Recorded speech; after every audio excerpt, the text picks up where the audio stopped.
Hello, Lori B. Crafty here, and today I wanted to share with you some of my favorite graphic 45 flowers and a way to make them work for any project you might have. I use these for card making, for 3D paper projects, for scrapbooking, binders, anything that you might use a flower embellishment for. These are great. Now, Graphic 45 does have these in different colors, but I always buy these, the one pack that are linen and white color, because as I'm about to show you, you can turn these into any color that you want with these using any color ink that you may like.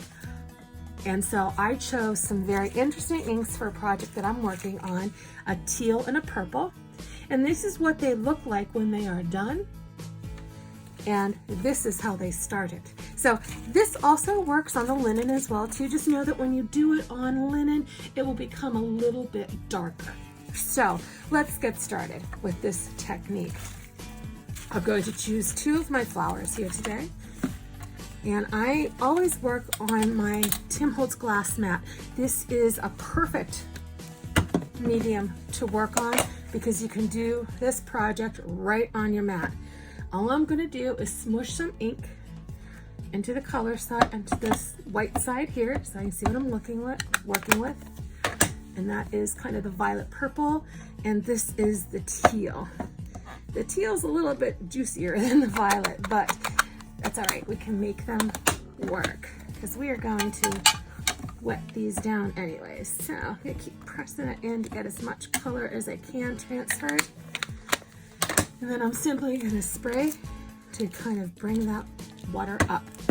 Now the first thing that we're going to want to do is actually, now these are paper flowers, so you can oversaturate these. So you need to get them wet, but you don't need to get them too wet.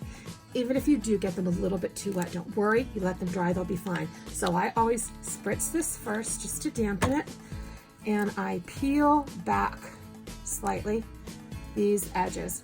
And don't worry, you're going to be able to curl this all back up when you are done. These are very flexible and great to work with. So I'm going to wet this down again. I'm going to start with my teal color. And I'm simply going to paint the bottom and top of each petal.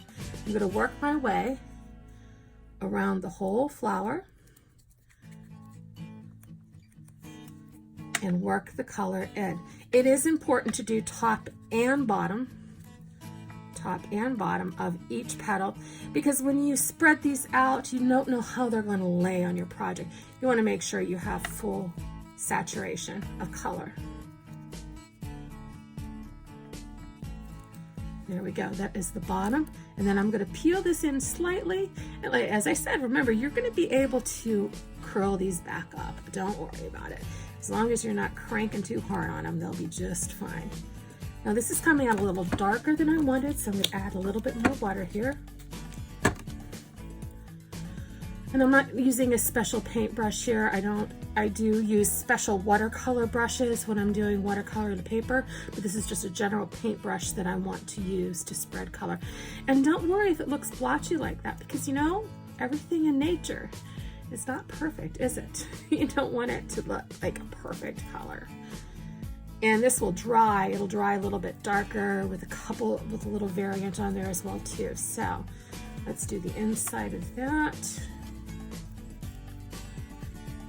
Now you are not going to be able to peel all those back, so I just try and get as much as I can onto my brush and just work the color into there.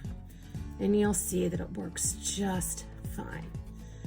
Okay, so I'm calling that good enough because again, you want it to be slightly variant. If I missed any big spots, you can always come back in. And now here's where the two-tone really comes to play. I curled that back up. I'm going to get in any of those spots that I want to make sure that I have color saturation in. Just making sure that's where I want to be. So we've curled this all back up again. Now I'm going to switch to my purple. Respritz that again. And I'm just going to kind of gently run the purple along the top edges of the leaves. just along the top edges here. And since your flower is wet, you want to do this when the flower is still wet, when it's still wet from the teal, because that will give you more of that blended watercolor effect. We go back to the purple in there. To the teal in there. And if you start drying up, just wet it down again. Go in. And then we're going to let that all curl back in. Now this is going to be very pliable while it's wet.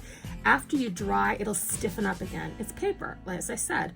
So when paper is wet, it's pliable. When it's dry, it'll be stiffer. So we're going to curl that all back up again in and of itself. And you have a variated watercolored petal. And that was exactly what I did with this one here, and you can see how that works. This will work with any type of dye ink that you want to. You can use spritz and spritz it onto your palette to work on it. You can use the ink pads like I've used here, pretty much anything that you could do. And then this way you can have any color that you want. And keep in mind that it's a lot easier to do this than it is to keep 45,000 different colors of flowers on hand. By keeping them like this, you can essentially match them to any project that you're working in, because let's face it, we all have a lot of ink usually, and this is a great way to do it. So let me know if you have any questions, and I appreciate your time today. Take care. Bye-bye.